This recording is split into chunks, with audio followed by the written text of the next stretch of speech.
Welcome to the Equity Blueprint Podcast. My name is Dana Wilson, CEO and founder of CHIP, which stands for Changing How Individuals Prosper. And our goal is to help you find financial professionals who can suit your individual needs. I started this podcast to normalize a conversation around money and wealth and what that really means to our communities and just the evolution of our lives. Money isn't always the sexiest topic or fun topic to talk about, but hey, that's why you're here. To not just learn more, but really kick back, relax, and hear other people's journeys and how they've used money, how they related to generational wealth or wealth building to become their own, what I like to call financial architects of their lives. So sit back, relax, and enjoy the dope conversations that you're about to hear with people that inspire me from all across the world.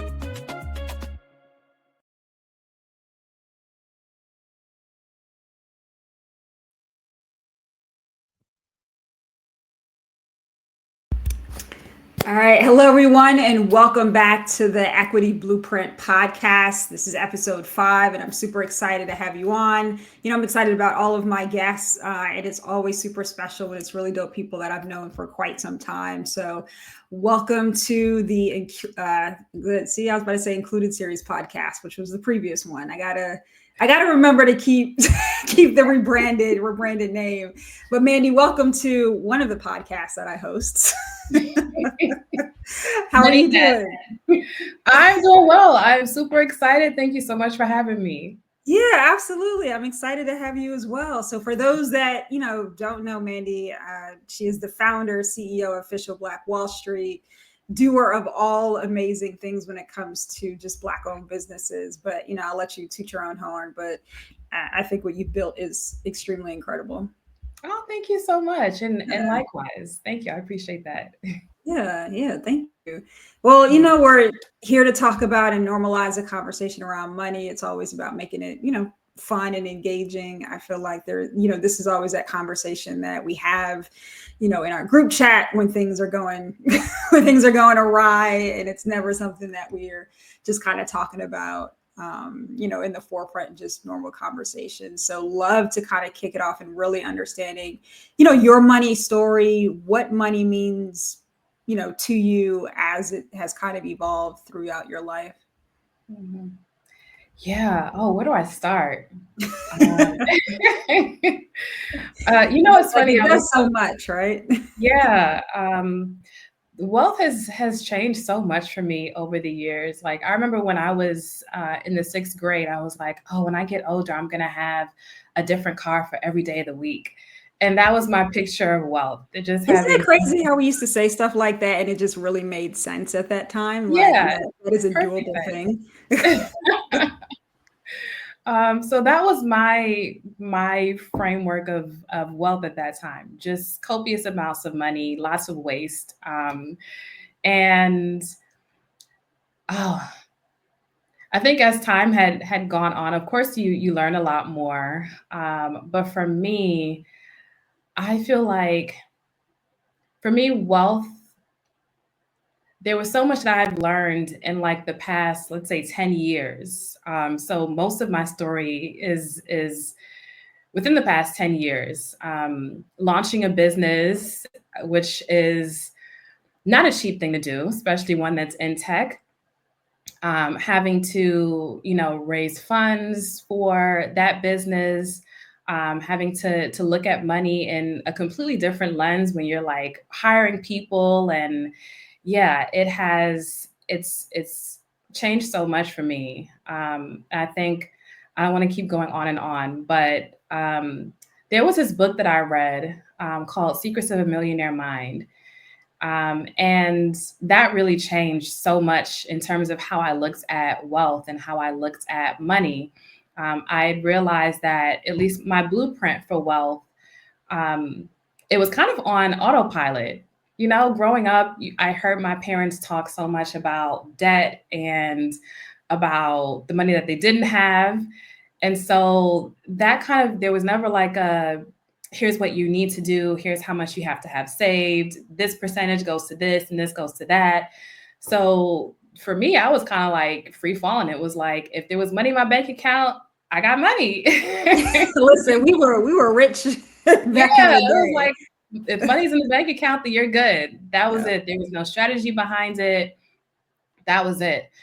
So reading that book, it really changed my view of wealth and just financial literacy in general. And it shifted my whole trajectory. I have always been a spreadsheet kind of a type A person, except for the finance part, which was so odd to me, but I hadn't realized it until I read that book. And so, yeah, my the trajectory of like my relationship with money and wealth has changed so drastically, like even in the past 5 years alone.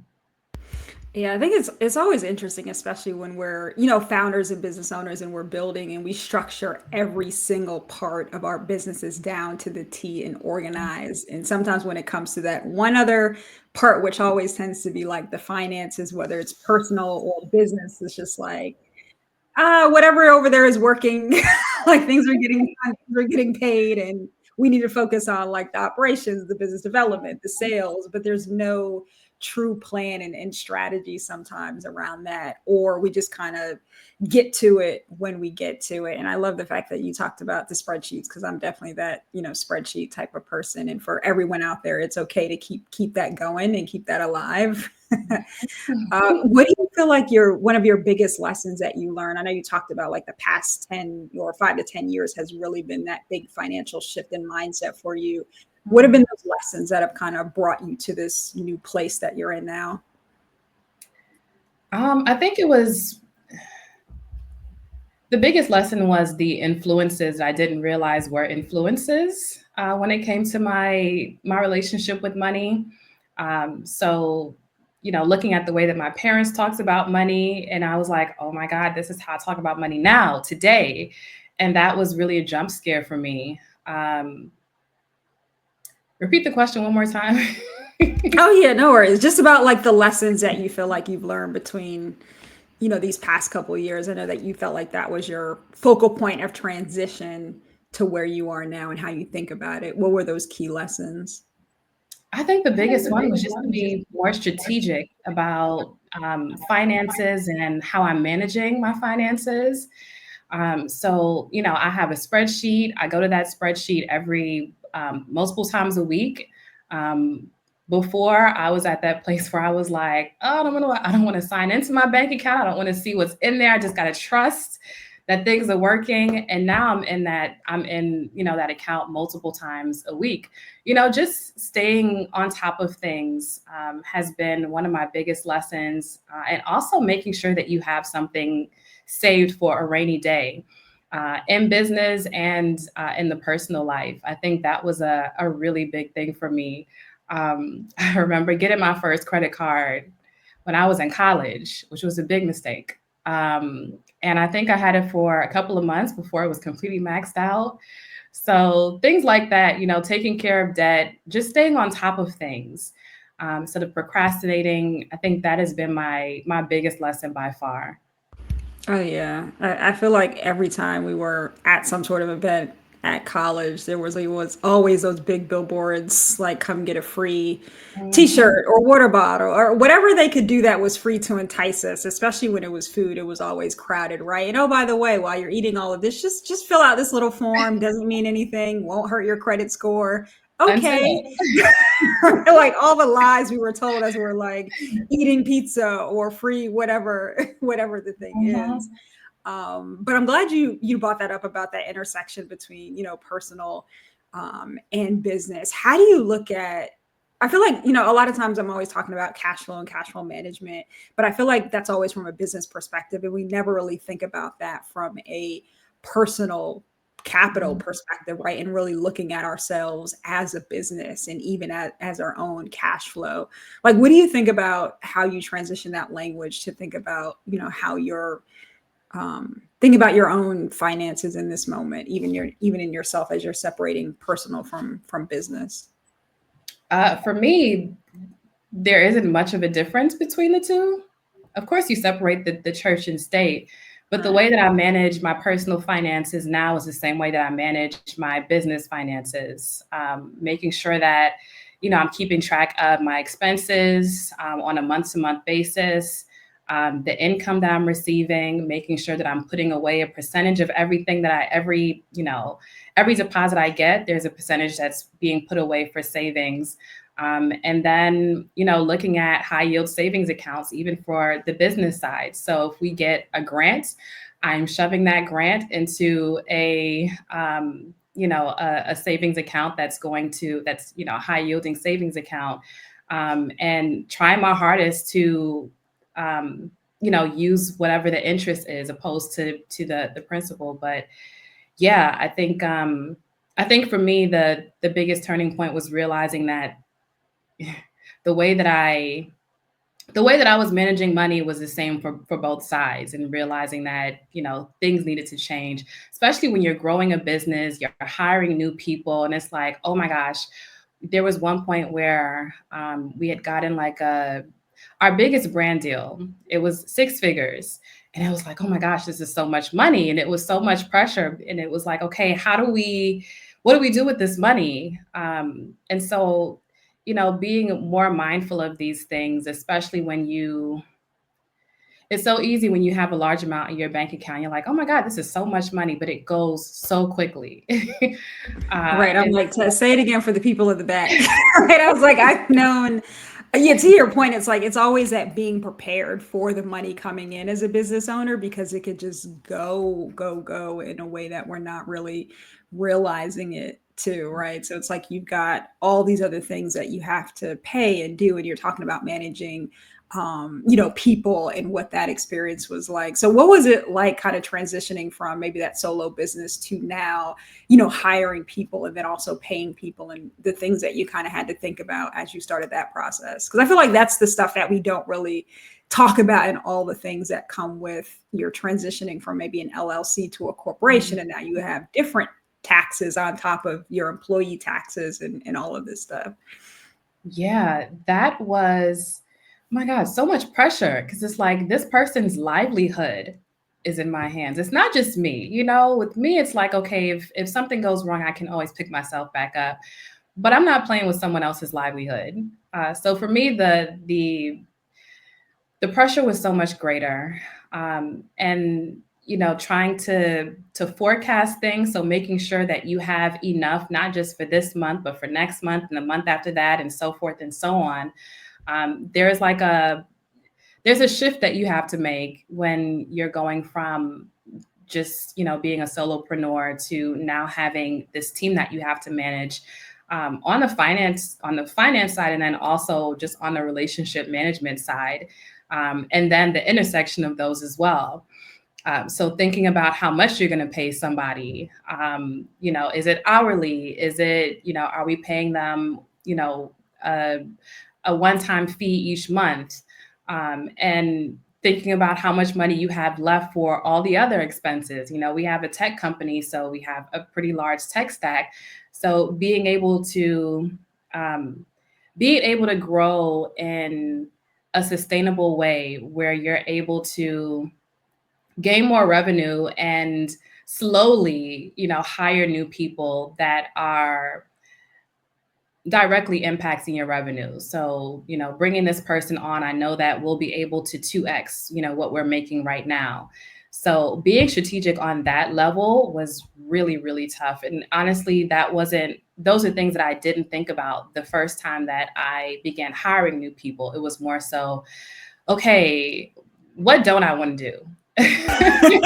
Which is a real thing, right? I feel like we're used to doing 5 million things as business owners. So it's like, what are the things I can get off my plate? Although they're not directly tied to, a KPI or something that is, to your point, going to 10x our revenue, because that's also how we start to make money and start to really lessen the pressure or stress off ourselves. So yeah, it is an different thought process as the first one that you had versus like, okay, well, now I need to be looking at people who are really going to drive sales and help the business move forward. So how were those, I guess, early on conversations where you were kind of building up that team and looking for that type of person? And was there any like pushback that you received that they were looking for from a financial perspective? Yeah. In the very beginning, it's really tough, because it's like you're probably taking on a little bit too much. You need to begin to delegate, but it's like, okay, what funds do we have to do it in a sustainable way? And so I went the intern route, and even went the volunteer route because we had so many people reaching out to us like, hey, I love what you do. I want to be involved. I want to help any way possible. Let me know. And I realized very quickly that if people aren't getting paid to do something, even if it was their idea, it's just not, the motivation won't be there. And if you are working and working and working and this person, yeah. So I learned my lesson with that one. In the very beginning, I'm really, really blessed to have amazing friends who were willing to jump in and help out just to get me going until I had enough to hire our first actual employee that I could pay. And so in the beginning, it was tough because it's like, we're still growing, like we're still, in our toddler phase. And you want to hire someone that is experienced and can really take your business to the next level in whatever area their expertise is in. And it was tough because there are people that I wanted to bring on. I'm like, oh, you are too expensive. Listen, I've been trying to hire. I got a whole list of 6-figure people, and I'm just like, just hold on. Exactly. So yeah, there was so much trial and error, still going through trial and error when it comes to building a team. And making sure that there are just so many things that have to go right. Like the budget has to go right. The relationship with the person has to go right. The work that they're doing. Yeah, there's like what's the word I'm looking for? I cannot find the word. There's like a specific puzzle like that you have to put together. And it takes so much trial and error to figure that solution out.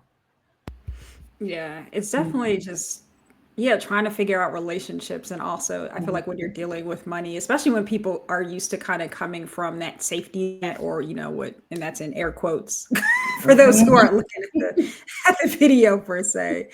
And they're used to certain things and benefits, and then kind of wanting to take on these new roles where they're working with, startups, which always sounds great and cool until you get into it. And it's not an environment that you're used to, where you probably will be doing a lot more than, whatever role, you were probably hired on to do. And there's going to be, more gives depending on what's going on with the company and the different growth, spurts of that. So how do you help prepare people for that when they may not be used to that environment? Because I feel like a lot of us are, just want to come in, I want to work at a startup. I want to help something grow. And it's like, well, do you really understand what it takes to grow and be in that hot seat with everyone else when you're still in those toddler phases?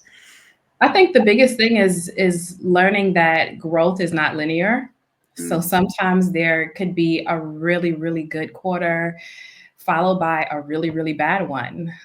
So it goes back to the savings thing and making sure you have enough for those rainy days or those down periods. But I think in the very beginning, it was, just letting people know this is a startup, and the startup world is very different from, well-established corporations that have all these other things in place.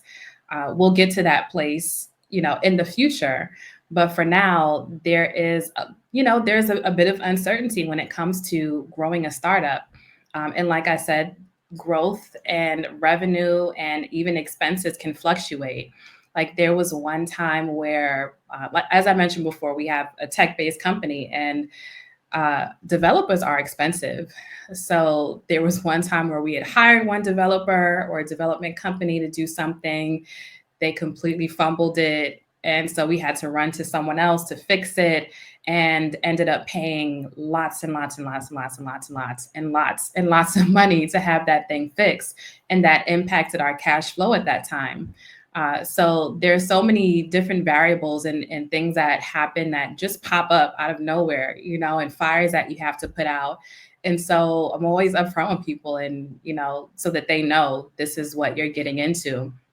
And in the very beginning, I also looked at people who were more in the freelance world, maybe consultants or people who had, so for example, if we were hiring a social media person, we were hiring someone who was a social media manager and they had, a number of clients. We were one of them, just so that they kind of already understood the lay of the land and how this works, especially being a 1099 worker. And so, yeah, that's definitely a tough conversation that you have to have, but it's a necessary one. Yeah, yeah, it's always trying to like meet the expectations with what people see from the outside, right? They see all this great growth and all these things going on, and it's just like you get in there and it's just like, okay, how is this thing really running and moving, and can I contribute in that perfect way that's going to make it continue to propel, and also find people, yeah, who kind of understand that journey. So yeah, I think working with, to your point, like working with freelancers and people who sort of already have that in their wheelhouse of how they work with their clients, and they can do consulting and kind of come with more services that don't put all the pressure on even, us as founders, right? And even within your business. So for some of those like turning points within the business, even from like a cash flow perspective, how did you just manage that as a, founder? How did you kind of keep your focus on, where you saw your vision for Official Black Wall Street? I think as founders, you have to be a little crazy. No, I like to say we are a lot of crazy. Yeah. Definitely. You gotta, we teeter. We definitely Yeah. teeter. You I gotta call have it like just this blind optimism as well. yes. You have to have a lot of, be very optimistic, very glass half full type of view.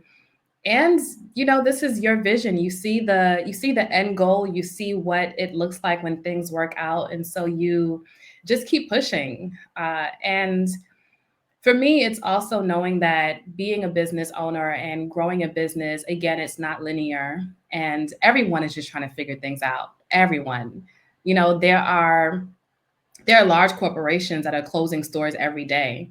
And so for me, taking the pressure off of myself, understanding that I'm just human, and everyone is learning. As I mentioned before, being an entrepreneur, it's there's so much trial and error that you're going to go through. You can go to school for it, you can get an MBA, but nothing beats actual experience, because there's so many things that pop up that you just don't expect, or may not have expected. But for me, yeah, it's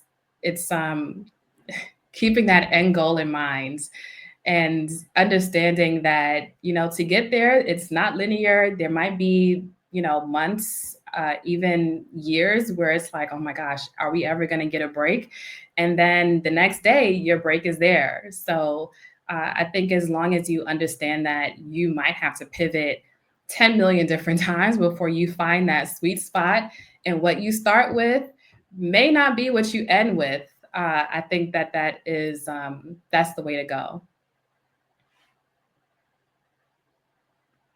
Uh-oh, you're muted. Dana? Oh, there we go. There we Thank you. I was like, this is why I hate the double mute thing. Um, Lord. Yeah, I was saying that no one else could hear but myself and my dog. Was that it's so funny when we see companies pivot like that, because it's like what they were known for, what we know them for now, is completely different from what they started up, right? I mean, even LinkedIn, well, not LinkedIn, but I think Amazon is a good example of, just selling books, right? Like I remember that's all they did was sell books. That's where I got my course materials and things from. And there's a whole world of kids and individuals that never saw that part. So it's like all they see is this space of just e-commerce and all of these different things. And it's just like, that's not reality for a lot of businesses who pivoted 5 million times before they got to, what you mentioned was that break. And it happens so randomly, right? It's always at that point of just maybe frustration and how do we do this? And then all of a sudden something happens that just completely changes the direction of a lot of companies, especially small businesses to, so just to kind of talk about that a lot. I know you champion for small businesses, specifically Black owned businesses.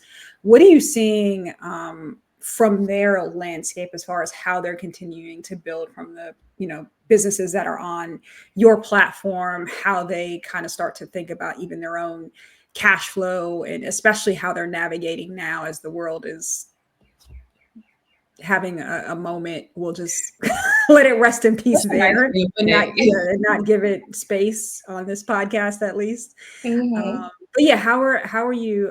How are they kind of staying ahead, or how they're planning? I think the biggest thing now is a lot of brands are they let's say they have this one offering and then they're realizing, oh my gosh, that's not going to work anymore. And so the pivot has to happen. And then also reaching out and building different streams of income, even for your business. I think before I never thought of it in a business sense. It was always, for your personal, finances, you should have multiple streams. But it wasn't until everything with DEI began happening, and it's like, oh my gosh, one of our biggest streams were sponsorships and partnerships with larger corporations. So if that's now going away, then what are we going to turn to? And I've spoken to a lot of business owners who are experiencing the same. They're like, we have these large scale events that we usually do, and we need sponsors to, execute them. And now it's a little bit harder for us to gain those sponsors or those sponsorships from larger corporations. And so I think that the biggest takeaway and the biggest lesson that I've learned in that regard is making sure that your business has multiple streams of income. So, even with OBWS, we have our marketplace where you can find different Black-owned products and services. But we also have a founders club, and we also have, media and content and storytelling that we do, so that we're never dependent on one thing. Because even on the personal side, we've seen that having a full-time job, even in the government, before it was like, oh, if you have a government job, you are set. This Right, is you so were set for secure. life. Yeah, and it is no longer the case anymore. So it's like, man, if your secure thing is no longer secure, then what else are you going to fall back on? And this is where you need those multiple streams so that you're never dependent on one person, one company, one vendor. You have you're diversifying basically. Yeah, and it's almost crazy to think that, my mother came from a world where she worked at her company for, I want to say, almost 45 years before she retired. She started at 18. Yeah, it's like that does not exist anywhere, right? That would never happen again in any lifetime. But that was a time where there was security. And even now, I feel like we're always having conversations where it's just like, we're always talking about, like, just, we both live in the New York metropolitan area, and we're still seeing a lot of people move here. And she's like, where are all these people moving? Like, where are they getting the money to do all of these things and build upon this, secure, unsecure world, and the fact that there really is no safety nets anymore, right? To your point, like, the last safety net we thought we had, or people who worked for the government had, was that security, was those pensions, was all of those things. And now even that is completely gone, and being gutted in this very moment.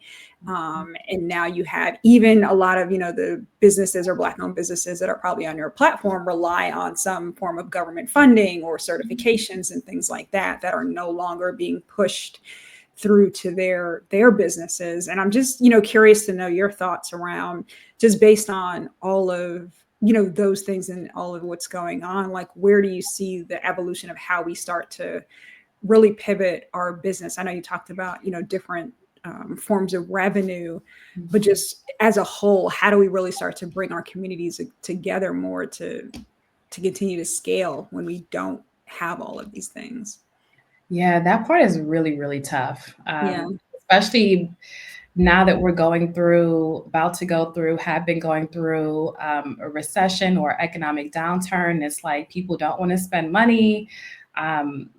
Businesses that we have, or corporations that we've known and loved since, we were younger, are closing down. So it's really, really tough. And I think one, we're very, very creative people, always have been.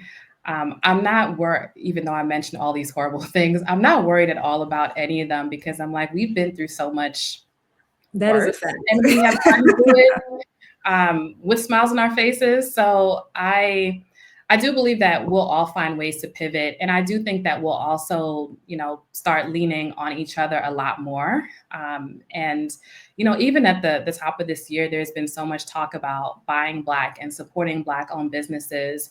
And I have faith that we'll get to a place in the very near future, if not today, tomorrow, where it is more of a lifestyle thing opposed to oh my God, the world is falling. Let's finally go support Black owned businesses. So I think that we are learning now, and maybe that's the silver lining in everything that's happening, that, we'll just be more self-reliant and look at solutions that are more community-based, that tap into the community. And I think that's really all that we can do at this time. Yeah.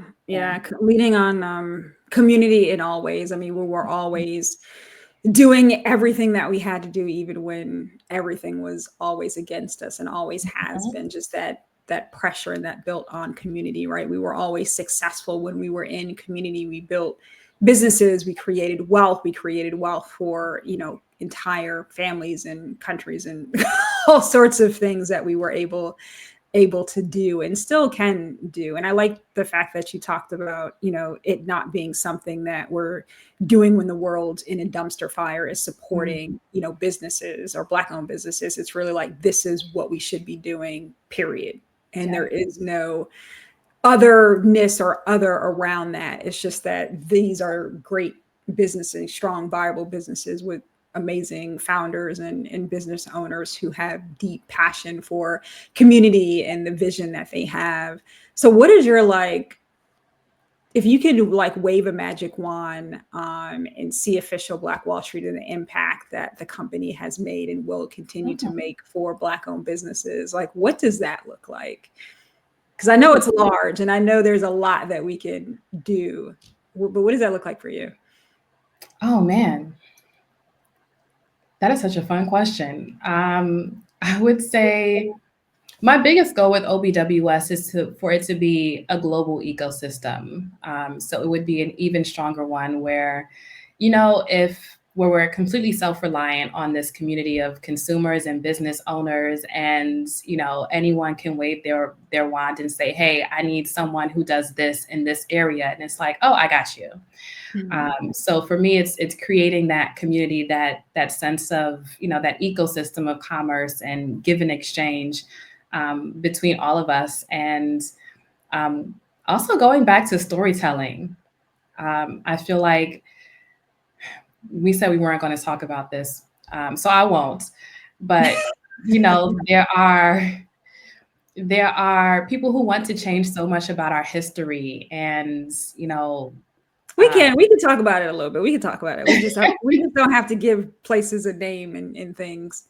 Yeah, we can so be a little bit vague, but not so vague. There are people and initiatives that want to wipe our history and change, change our history. And so I think storytelling is super important. So, being able to continue to tell our stories and show why we are so amazing, and why our businesses are great and professional and worthy of all the funding and everything else. I think that is so important. And that's something that I'll continue to push. Yeah. Controlling our stories is key, right? It's just, the stories, especially around, our businesses and how we were able to have such a major impact across the world, right? I feel like, there's so many different ties to the stories back to, the African continent, and, how we're able to build, and even what's going on there that, they're trying their best to even create other narratives around as well. But there's so much strength and resilience and power about seeing those businesses thrive, and even how we're, what I like to see too is how we're tying back even the things that we're doing in the US and a lot of these Black-owned businesses to reaching across, the continent and making those connections there. And I feel like we're starting to see that a lot more with a lot of Black-owned businesses. Is that something that you're also seeing with some businesses that are on your platform or businesses that where they're trying, where they're making those direct connections to build and scale, not just in the US? Oh, absolutely. I've seen a lot of entrepreneurs who are even going back to the Caribbean and going back to the continent and trying to figure out how they can grow a business, partner with someone there to grow a business. So for me, that is, it gives me a lot of hope when it comes to how, we're growing in general and being more global citizens. Yeah, absolutely. I know that is that is what we have to do. I feel Mhm. like the global of however you kind of start to do that is really start to how we kind of, map out and yeah, Mhm. just find a different focal point than everything that we're trying to navigate within the confines of what we're dealing with now. So what Mhm. is your growth outlook look like personally for you as you start to define or maybe even redefine what financial joy means to you? I feel like it's always interesting to hear people's concept of what financial joy means at different points in their lives. Um, Mhm. and looking forward, like what does that mean for you in these moments? Oh, this was a journal prompt for me recently. So for me, I think my definition of wealth now is more so just freedom and ease in my day. Um, I think before I had these really, really aggressive uh, goals or benchmarks for what success and what wealthy looks like, where it's like, no, no, no, I need millions and millions and millions and millions and millions in the bank before I can consider myself successful. But I Mhm. had to break that down and be like, okay, well, why do I even want that? Like, what is it that I'm looking for with the millions and millions and millions? And for me, it was ease and it was freedom to just be able to get up and, I don't know, go to the gym, just have more freedom and more agency in my day and what I choose to do on a day to day basis. And so for me, I was like, wait a minute, I kind of am wealthy. I am successful because I have that level of ease in my life where, if it's 2 o'clock and I'm like, you know what, I want to go for a walk. And then maybe I'll go to the gym and meet up with one of my friends and then I'll come back and I'll get to work. Being able to do that. And of course, money helps. Absolutely right. There's always that small factor in there. Right. Money helps in getting to that place where you have that sense of ease, but I think also building something that was one impactful, two that I'm passionate about, and three um, that could provide income for me was a big way of getting to that wealth. And so yeah, I think that when it comes to the near future and the growth of that, for me, it means working less. Mm. So even now as a Yeah. founder, I work on autopilot. Sometimes I don't even realize it. I'm just sitting watching TV and I'm like, oh, let me open up my laptop and look at my emails while I'm watching this thing. I feel seen, and I'm sure other Yeah, people do too. And it's so yeah, funny because I'll be in moments where it's just like where my brain is working, and there's other parts of my brain that's like, close the yes. laptop, turn it off. And then eventually we get to that space. But it's just like, man, it's just like, what is that? I Yeah. can't, I was yeah. talking to someone the other day and it was probably like 9:30 on a Saturday. And I was like, oh yeah, I'm just getting some work. So they're like, you're working? I'm like, yeah, but it's not like, the TV is on. It's not like Exactly. It's I'm not work. working. But yeah, for me, it's even more freedom, being able to pick up and go whenever I want. And I feel like that you need some money for that so you can pay people to do the things that you're not doing in the meantime. But yeah, for me, wealth means ease. It means the easy flow of the day. It means just having the freedom to pick up and do whatever you want to at that moment. I agree. I could not agree Mhm. more. I like ease. I'm here for naps. I'm like all the Mhm. things that just mean how do you refocus on yourself from a wealth perspective? Like, how do you put more back into your own body and mind and health and make that just priority number one, right? It's just like your food, your fitness, your travel, whatever that looks like for you, like those are all a part of wealth. And I think it's interesting too, because even just given the evolution of just our history in this country, right? We've always, like, I feel like we started out that way and then we were pushed to this path of just being consumers because that's all we had left to do. So we were just like consuming and consuming. And then wealth, to your point, was just very analytical. And I need to have this amount of money or have this thing, and then I am wealthy because that's what society has told me, as opposed to no, it's actually putting me back into that category and what actually makes me happy, and then building around that, because wealth from a monetary perspective does not equate to happiness for everyone, right? It's just like all the things that you said, I just want to be able to do this. And if there's a set standard of what this looks like from a monetary perspective, like that's cool, right? It's always great to have more, but not if more comes with more stress. Right. Like, no, thank you. You can keep it. Like, I'd rather be in this little pool where things are just, working and, stress free and all the things. And I think also too, just our mindset that doesn't mean that you don't want to make more money or do more things or have more wealth and you don't have your drive. It just means that your priorities have changed. And I think sometimes we kind of have to your point, like shift that mindset around how we think about that. So how do you think like we start to shift that mindset as a culture? Because there's some of us who kind of sit in this language that we're in or have kind of gotten to that point. There's a lot of people who are just kind of focused on this whole social media thing and still in this sort of consumerism spend. I gotta have the fit, I gotta have this, I gotta have this drip, whatever the language is of this month, right? How do we start to really like push that forward? Even as you see like different companies take certain stands and getting back to health and wellness that are probably on your platform. Oh man, I'm so glad you said the word mindset, because I think that's such a big thing. And that was a really big turning point for me. So, looking at the way that you relate to money, when you have a bill to pay, are you immediately annoyed?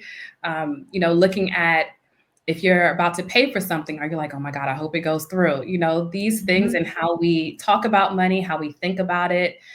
You can literally take a year's worth of classes on financial literacy, but if your brain is still wired to say, I don't deserve the extra money, or I can't manage money, or numbers are really tough for me, then you will, remain in the same place and pretty much be running on a treadmill. And so I think first looking at the way that you talk about money and think about it is really, really important. And then being able to flip those things and catch it when it happens. Change doesn't happen in a vacuum, and mindset always, always, always precedes any change that you're making. So I think we really have to change the way that we're relating to it, talking about it, not being afraid to check your bank account, not being afraid to read books about finances and, managing your finances well, or even the mindset part. I feel like there is a practical way to financial literacy, and then there's the mindset piece that also has to go along with it. So, knowing where you stand in this moment, you can look at your bank account and see what that looks like. You can, and that'll give you an idea of where you are, and then from there, educate yourself. We're in there are so many resources on Michelle Obama's internet that you can Google. And I love that, because that is the only internet I'm interacting with right now. The only one. Listen. There are so many resources. There are so many amazing books that will give you the practical side and also the mindset side. And so, you have to want to see those changes and then do what you need to do to get there. Could not agree more. So last thing before we hop off, again, I know your passion for Black-owned businesses. So if you had to give them a power statement in this moment, I know just, we're all going through so much. There's so much going on just in general in the world, and then also having to still show up and activate your business and be present for all the people that you have to be present for. But what is one thing that you would say to all of these, Black-owned business owners just to keep their head up, or what would that statement be from you? One statement: find joy every single day. Don't wait for a self-care Sunday. I know this isn't directly tied to wealth, but for me, it's indirectly tied to it. Sometimes we're just so focused on the business and trying to force a solution. It's like, just step away and find inspiration outside of your laptop. Go for walks. You know, things are just so heavy now that you really have to find time for yourself to step away, to ground yourself, and, just feel a little bit better about everything that's happening. So go outside and touch some grass. I like that. I feel like I want that. Can you make a shirt? I like a shirt. I like that. Go outside and touch some grass. Yes. I love that. I think if you're constantly scrolling through social media, then things seem a lot worse than they probably are. And things are pretty bad. But with social media, things are kind of sensationalized, and, the news and everything. So yeah, I would say just take some breaks, give yourself some grace as well. Remember that this is literally trial and error. Everyone is just trying to figure out what's what. Even owners of large corporations, they're also trying to figure out what's what. So yeah, give yourself some grace. Awesome. I love that. And I love the word grace. I'm always going back to that. And what I also heard from Mandy too, if no one else heard this, was book that vacation. And I was like, I feel like so that's what I'm doing when we get off this podcast. I have a second person to adopt the fact that I need to take my nature vacation that I had planned in my head. So now I'm going to go actually execute on that. So I appreciate the cosign. Thank you for the inspiration. I'm right there with you. Absolutely. Well, Mandy, thank you so much for all that you do to support businesses, specifically Black-owned businesses, on and off your platform. I know you do a lot of work with founders, even within the partnership that we have together. So really excited to always just continue to highlight you, bring your story to the mainframe as much as I can. I think it's important to showcase and share all that we're all doing in a lot of ways to, continue to uplift our communities and pour back into everyone who has poured back into us. So thank you for coming and joining the podcast. Thanks for having me. Absolutely. Absolutely. And for those who are continuing to tune in, be sure to, catch up on previous episodes of the Equity Blueprint podcast, wherever you get your podcasts, Apple, iHeartRadio, Spotify, and of course, be sure to watch us and catch us on YouTube, and look out for the next episode. Take care. Bye. Thanks for tuning in. If you like what you heard, make sure you share and subscribe. Tell a friend to check it out as well. See you again soon.